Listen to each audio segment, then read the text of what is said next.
السلام علیکم جی۔ رجب بٹ کے حوالے سے دو کنٹروورسی چل رہی ہیں، دو ڈیبیٹس چل رہی ہیں۔ ایک طرف لوگ ہیں جو کہتے ہیں اس کو معاف کر دینا چاہیے، اس سے غلطی ہو گئی ہے۔ دوسری طرف لوگ ہیں جو کہتے ہیں اس کا سر تن سے جدا کر دینا چاہیے یا ایسی کڑی سی کڑی سزا ملنی چاہیے۔ تو یہ دو قسم کی ڈیبیٹس چل رہی ہیں، دو قسم کے لوگ ہیں، اور آج کل اس کے اوپر بہت زیادہ بحث چل رہی ہے۔ میں اس کے اوپر ویڈیو نہ بناتا، لیکن جب کسی انسان کی جان کو خطرہ ہو یا پھر ایمان کے اوپر اور ایمان اور کفر کی حد تک بات چلی جائے تو پھر میرے خیال میں اس کے اوپر بات کرنا بہت ضروری ہو جاتا ہے۔ اب میں تھوڑا سا اپنا تعارف کرواتا جاؤں کہ میرے پاس الحمدللہ میں ایک طالب علم ہوں دین کا، اسلام کا۔ میں کوئی بہت بڑا داعی نہیں ہوں، میں کوئی بہت بڑا عالم نہیں ہوں، اور ایک چیز میں آپ کو بتا دوں کہ علماء میری بہت زیادہ قدر اور رسپیکٹ کرتے ہیں، اسی وجہ سے کہ میرے اندر اللہ تعالیٰ نے مجھے کچھ نہ کچھ سمجھ عطا کی ہے۔ کوئی بھی انسان جب کوئی بھی بات کرتا ہے، اور علماء کی محفل میں جب بات ہوتی ہے تو کہتے ہیں نا کہ علم والوں کے سامنے اپنی زبان کو سنبھال کے رکھا کرو۔ تو جب آپ وہاں پہ بات کرتے ہیں، وہ لوگ آپ کی عزت کرتے ہیں، تو اس کا یہ ہرگز مطلب نہیں ہے کہ میرے اندر کوئی تکبر ہے یا فخر ہے یا غرور ہے۔ میرے پاس علم ہے، میں نے الحمدللہ مدرسوں کے اندر بہت زیادہ پڑھا ہے، بہت زیادہ پڑھا ہے۔ اللہ کا لاکھ لاکھ شکر ہے، مجھے حفظ کا شرف اللہ تعالیٰ نے بخشا، مجھے درس نظامی کا اللہ تعالیٰ نے شرف بخشا، اور مزید میں اس کے اوپر سٹڈی کرتا رہا، کورسز کرتا رہا مختلف قسم کے۔ لیکن آج میں شریعت کا مسئلہ آپ کے سامنے رکھوں گا، فیصلہ آپ نے کرنا ہے، اور علماء اس کے اوپر فیصلہ کریں گے کہ اس کے اوپر کون سا دفعہ لگنا چاہیے، کون سی اس کے اوپر اس کو سزا ملنی چاہیے، اس کو معاف کرنا چاہیے، شریعت اس کے بارے میں کیا کہتی ہے۔ تھوڑی سی میں آپ کو علمی بات بتاؤں گا، انشاءاللہ تعالیٰ آپ کو آسان الفاظ کے اندر وہ میری بات سمجھ آ جائے گی۔ سب سے پہلے ہم بات کرتے ہیں کہ علماء لکھتے ہیں کہ جب کوئی انسان کوئی جملہ کہتا ہے، اب کئی ایسی ہماری بکس ہیں جن کے اندر عبارات لکھی ہوئی ہوتی ہیں، جن کو لوگ ہائی لائٹ بھی کرتے رہتے ہیں کہ جی آپ کی بک کے اندر یہ عبارت لکھی ہوئی ہے، تو علماء کہتے ہیں کہ اس کی تعویل کی جاتی ہے۔ تعویل اگر 99 تعویل اس کے خلاف ہو، یعنی مثال کے طور پہ میں کوئی ایسا جملہ کہتا ہوں، معاذ اللہ معاذ اللہ، اس سے آپ کو یہ لگتا ہے کہ اس جملے سے یا کوئی بھی انسان یا کوئی بھی عبارت کہ اس سے کوئی گستاخی کا پہلو ہوا ہے،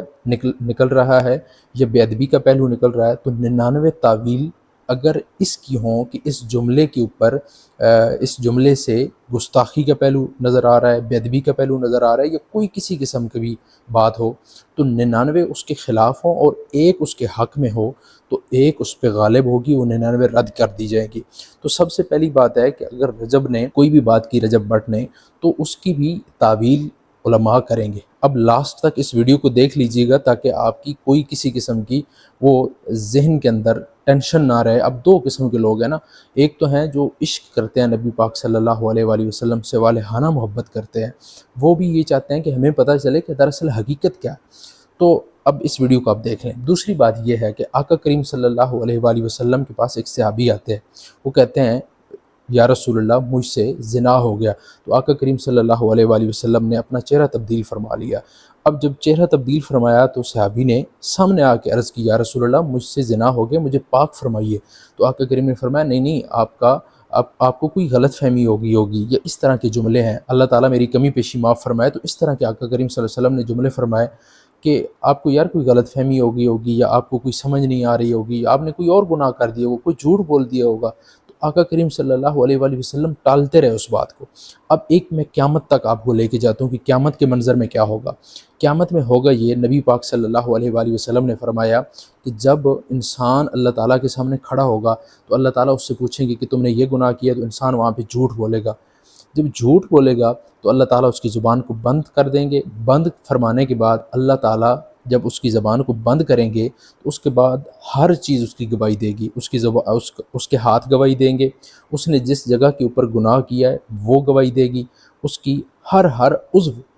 جن آنکھوں سے دیکھا ہے وہ گواہی دیں گی، جن کانوں سے سنا ہے وہ گواہی دیں گے، زبان اس کی بند ہو جائے گی۔ تو انسان جو ہے اس ٹائم حیران ہو جائے گا کہ یہ میرا جسم بھی میرے مخالف ہو گیا ہے۔ اب یہاں پہ ذرا بات کو سمجھے، آقا کریم نے فرمایا جس جگہ کے اوپر تم سے گناہ ہو تو تم کیا کرو، وہاں پہ 2 نفل ادا کرو، عبادت کرو۔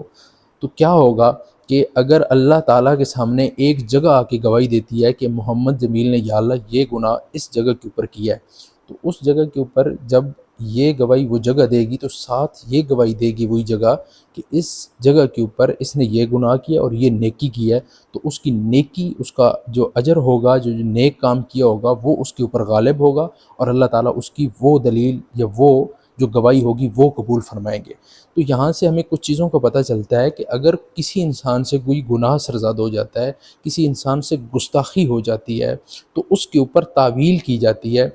اس کے مطلب اور نکالے جاتے ہیں، اس کے بعد ایک فیصلہ کیا جاتا ہے۔ دوسری بات یہ ہے کہ میں یہاں پہ فتویٰ نہیں دے رہا، فیصلہ نہیں کر رہا، میں نے کچھ چیزیں آپ کی اسلام کے سامنے رکھی ہیں، کیونکہ نہ شریعت میری ہے، نہ آپ کے باپ کی ہے، نہ میرے باپ کی ہے، یہ شریعت محمد صلی اللہ علیہ وآلہ وسلم کی ہے، تو ہم اس شریعت کے اندر ایڈیشن نہیں کر سکتے۔ اب بات کرتے ہیں کہ رجب بٹ کے اوپر ہونا کیا چاہیے تھا، کہ اس کے اوپر سزا کیا بنتی ہے۔ اب یہ مسئلہ علماء کے سامنے، علماء کی کمیٹی کے سامنے رکھا جائے، جس میں 2 لوگ، 4 لوگ، 5 لوگ، 10 علماء بیٹھیں اور علماء حق بیٹھیں۔ آپ نے دیکھا ہوگا کہ علماء حق اس کے خلاف ابھی تک نہیں بولے ہوں گے، وہ جب بھی بولے ہوں گے تو محتاط گفتگو کی ہوگی، کیونکہ یہ ایک حساس معاملہ ہے اور یہ بہت حساس ٹاپک ہے۔ تو علماء کے سامنے یہ چیز رکھی جائے گی اور رجب بٹ کو علماء کے سامنے پیش کیا جائے اور علماء اس کے اوپر فیصلہ کریں۔ یہ نہ عوام فیصلہ کر سکتی ہے، نہ میں کر سکتا ہوں، نہ دنیا کو کوئی اور بندہ کر سکتا ہے، کیونکہ یہ بہت ہی حساس مسئلہ ہے، بہت ہی حساس ٹاپک ہے۔ لیکن میں آپ کو یہ بتا دوں، اس مسئلے کا جو حل ہوگا وہ علماء ہی کر سکتے ہیں، اور علماء اس کے بعد اعلان کریں کہ اس مسئلے کا یہ حل ہے، اس کے اوپر یہ چیز لگنی چاہیے، اتنی ساری بات ہونی چاہیے یا اتنی ساری نہیں ہونی چاہیے۔ باقی آپ کو میری باتوں سے واضح تو ہو چکا ہوگا کہ یار ایک انسان سے اگر خطا ہوتی ہے وہ معافی طلب کرتا ہے یا اس کی تعویل کی جاتی ہے، اگر معافی طلب نہیں بھی کرتا تب بھی تعویل کی جاتی ہے، لیکن پھر بھی اگر آپ کو لگتا ہے کہ اس کی کوئی سزا بنتی ہے یا اس کے اوپر سزا ہونی چاہیے تو اس کا فیصلہ علماء کریں گے۔ عوام اس کا فیصلہ نہیں کر سکتی، میں اور آپ فیصلہ نہیں کر سکتے، علماء فیصلہ کریں، اور اس کے بعد جو بھی علماء کا فیصلہ ہو وہ عوام کو سنا دیا جائے، تو یہ ایک بہترین حل ہوگا، اور اس حل سے عوام کو بھی سکون ملے گا کہ جی علماء نے فیصلہ کر دیا، کیونکہ علماء کے پاس علم ہے، نہ آپ کے پاس نالج ہے نہ میرے پاس نالج ہے۔ اگر میرے پاس نالج ہے تو میں نے اس نالج کی بیہاف کے اوپر آپ کو کچھ چیزیں آپ کے سامنے رکھی ہیں، تو اس چیز کو آپ نے سمجھنا ہے کہ علماء اس کے اوپر بیان کریں، تو یہ سب سے بہترین انداز ہوگا کہ علماء اس کی تحقیق کر کے وہ آپ لوگوں تک اس چیز کو پہنچا دیں۔